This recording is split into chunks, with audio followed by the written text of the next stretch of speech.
네, 매주 한 주간 ETF의 어떤 매매도 좀 보고 거기서 저희가 시장의 특징을 찾아보는 시간입니다. ETF 스토리, NH아무디 자산운용의 김현빈 ETF 투자전략팀장을 모셨습니다. 안녕하세요. 예, 안녕하십니까. 네. 앞서 저희가 김학균 센터장하고 얘기하면서 네네. 박스권 장세에 들어왔을 때는 ETF 활용해서 지수에 좀 투자하는 것도 괜찮겠다 이런 조언을 좀 네네. 주셨거든요. 네네, 맞습니다. 이번 한 주간에 뭐 그런 동향이 좀 보입니까? 투자자들은 네네. 어떤 ETF에 관심을 많이 네, 가졌나요? 그런 동향이 지금 딱 보였고요. 네. 지금 이번 주 같은 경우 봤을 경우에는 외국인의 좀 순매수가 좀 많이 좀 두드러졌습니다. 아, ETF에 대한 외국인 순매수. 그렇죠. 네. 외국인이 외국인이 지난주 같은 경우는 600억 정도 매수했었는데 이번 주는 5천억 정도를 대량으로 이제 매수를 했습니다. 그 대부분이 코덱스 MSCI 코리아 TR ETF였고요. 이 TR ETF 같은 경우는 배당을 지금 주지 않고 재투자하는 게 이제 TR 토탈 리턴 ETF인데 네. 지금 다음 주가 이제 ETF의 4월 달 분배금 주는 날이거든요. 그래서 4월 27일까지 ETF를 갖고 있는다고 한다면 28일 날 분배락되고 그다음에 분배금을 현금으로 받을 수 있는데 TR ETF 같은 경우는 그렇지 않고 배당을 받지 않고 넘어가기 때문에 외국인들은 이런 배당 투자에 대해서 재투자로 또 방향을 돌렸다라고 좀 볼 수 있을 것 같고요. 네네. 개인 투자자들이 지금 1,200억을 매수해서 지난주보다는 한 1,000억 정도 감소했는데 이 대부분이 코덱스 200 선물 인버스 레버리지 상품 2X 상품에 했고요. 그다음에 원유 선물 인버스에 투자를 했는데요. 개인 투자자들 같은 경우는 지금 시장이 2,700 좀 넘어가는 경우에서는 인버스 ETF를 좀 사면서 박스권을 좀 보고 있는 것 같습니다. 그래서 개인 투자자들은 조금 박스권에 인버스를 사면서 하락에 좀 베팅했다라고 볼 수 있고요. 사실 오늘 좀 시장이 빠지고 있으니까 어떻게 네네. 보면 좀 성공했다라고도 좀 볼 수 있을 것 같습니다. 인버스 곱하기 2에 투자하신 분들은 오늘의 하락이 좀 반가우실 것 같긴 네네. 한데요. 그러니까 박스권 장세에서 하락의 상단과 하단을 딱 만들어 놓고 네네. 인버스와 레버리지의 교차 투자를 좀 하신다. 성공만 한다면 뭐 수익을 좀 많이 볼 수 있겠군요. 네네. 외국인들이 이렇게 ETF 쪽에 매수가 들어온다는 거는 저희가 네네. 이제 실물 주식에도 좀 들어올 가능성이 있다. 이렇게 좀 저희가 생각해도 됩니까? 그렇죠. 이제 외국인들이 조금 상승 쪽에 배팅했다라고도 볼 수 있겠지만 현재 그 TR ETF만 산 거로 봐서는 분배금에 조금 좀 이제 배당을 배당에 더 받지 관심을. 않고 좀 관심을 좀 많이 가지고 투자했다라고 좀 볼 수 있을 것 같습니다. 수익률이 예. 이번 주에 수익률이 높았던 ETF는 어떤 네, 것들이에요? 수익률 ETF 한번 살펴보도록 하겠습니다.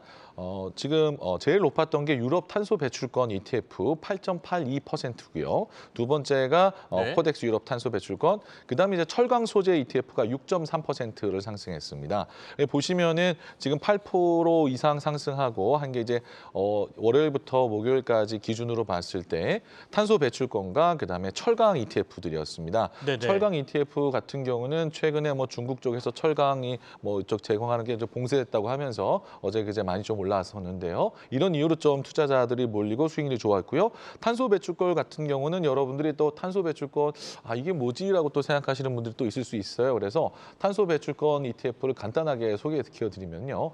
탄소 배출권이라고 하는 거는 그 기업들이 공장을 굴리면서 탄소를 배출하는 양을 규제를 하겠다는 거예요. 네, 정해져 그래서 있죠. 정해져- 얘네는 요만큼만 예. 배출해 이런 게 있지 않습니까? 네네. 그래서 이걸 뭐 쓰레기 봉투에도 비유하는데요. 어떻게 보면은 뭐 공장 굴뚝에다가 풍선을 해놓고 그만큼만 하고 나머지 더할 때는 탄소 배출권을 사라. 종량제 봉투 하나 더 그렇죠. 사라 그렇죠. 뭐 이런 거죠. 더 사라라고 네. 하는 건데 그게 사실 우리나라에서도 탄소 배출권 거래가 시작이 되고 있지만은 유럽이나 미국에서는 좀 더 활성화됐고요. 유럽이 더 활성화돼 있습니다. 그렇다 보니까 유럽에서 이 그 규제가 이런 것들이 나오면서 어떤 그 최근에 방금 이제 20일이죠. 엊그제 네. 유럽 탄소 배출권 시작 개혁안을 발표를 했어요. 그래서 탄소 배출권 캡 축소 속도를 1년에 2.2%에서 이제 4.2%로 늘리는 내용이 포함이 돼 있다라고 하면서 탄소 배출권 공급을 이제 줄이면은 당연히 이제 가격이 올라갈 수밖에 없죠. 그러면서 하루에 8% 넘는 상승을 했는데 우리나라에 그럼 탄소 배출권 관련된 ETF는 어떻게 있나 한번 살펴봤더니 지금 4개가 상장이 돼 있습니다. 네.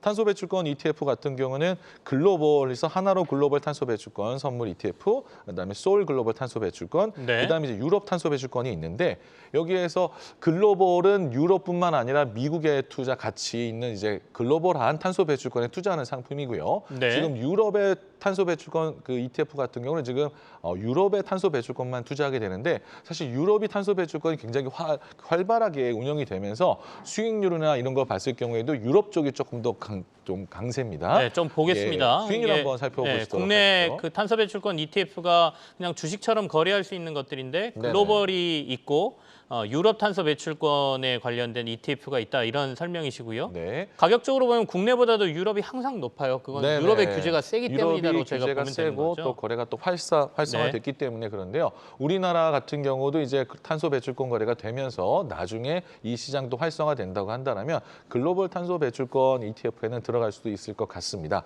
제가 수익률이 궁금할 것 같아요. 그래서 네. 글로벌 탄소 배출권 수익률을 한번 살펴봤는데 이제 놀라지 않을 수 없는데 또 시장이 빠지니까 또 그럴 수 있는데 네. 1개월 동안 9%, 10% 올랐고요. 그다음에 6개월 동안 32%. 32%요? 예, 예. 이거 투자할 만한데요, 그러면? 예, 예. 네. 유럽 탄소 배출권은 48%나 지금 올랐는데요. 네. 우리나라 그 지금 시장에 비교하면은 뭐 시장은 계속 보합에다가 좀 빠지긴 했는 것에 비하면은 굉장히 큰 수익률이기 때문에 여러분들이 이 탄소 배출권 ETF도 한번 시장이 빠지거나 주식이나 채권에 연계돼서 움직이지 않기 때문에 이런 환경 규제에 대해서 움직이기 때문에 살펴보셔도 좋을 것 같습니다. 이렇게 주식 시장이 좀 막혀 있을 때 대한 네네. 투자로서 이 탄소 배출권을 고려해 보시는 것도 나쁘지 않겠다 이런 말씀을 해주셨습니다. 네네.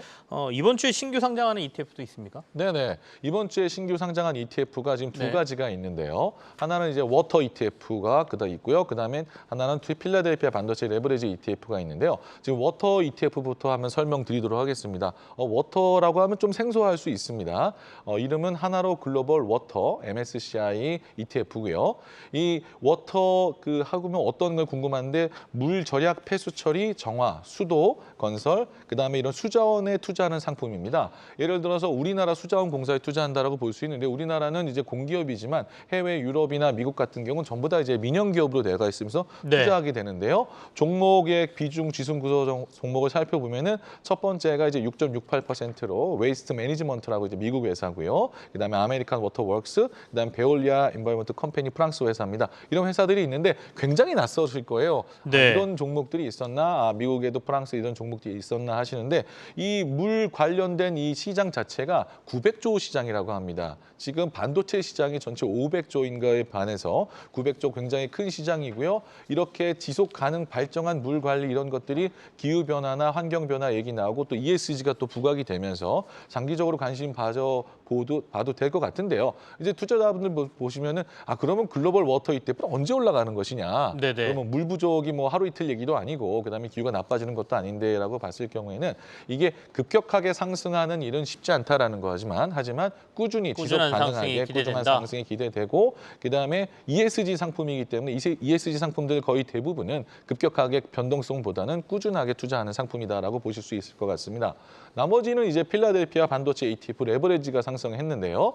필라델피아 레버리지 ETF 같은 경우는 지금 먼저 필라델피아 네네. 반도체 지수를 추정한 1배짜리가 있었는데 이번에 레버리지를 상승하면서 이 필라델피아 반도체 지수 2배를 따라가기 때문에 변동성 또한 굉장히 클 거라고 예상이 좀 됩니다. 공격적인 상품이네요. 네, 오늘 맞습니다. 많이 빠져서 이 필라델피아 그 레버리지 같은 경우에 수익률이 좀 많이 빠졌을 것 같은데 네네. 전략적으로 본인이 잘 판단한다면 얼마든지 활용이 가능한 상품이다 싶습니다. 특히 물 관련 이 워터 산업에 투자하는 것은 앞서 저희가 탄소 배출권처럼 앞으로 이제 세상이 변하는 것과 관련돼서 내가 일부는 좀 이런 데 투자해 두겠다 싶으신 분은 장기적으로 좀 투자하시는 것도 나쁘지 않은 대안이 되겠다 싶네요. 네. NH 아문디 투자 자산운용의 ETF 전략팀장 김현빈 팀장과 함께했습니다. 고맙습니다. 네, 감사합니다.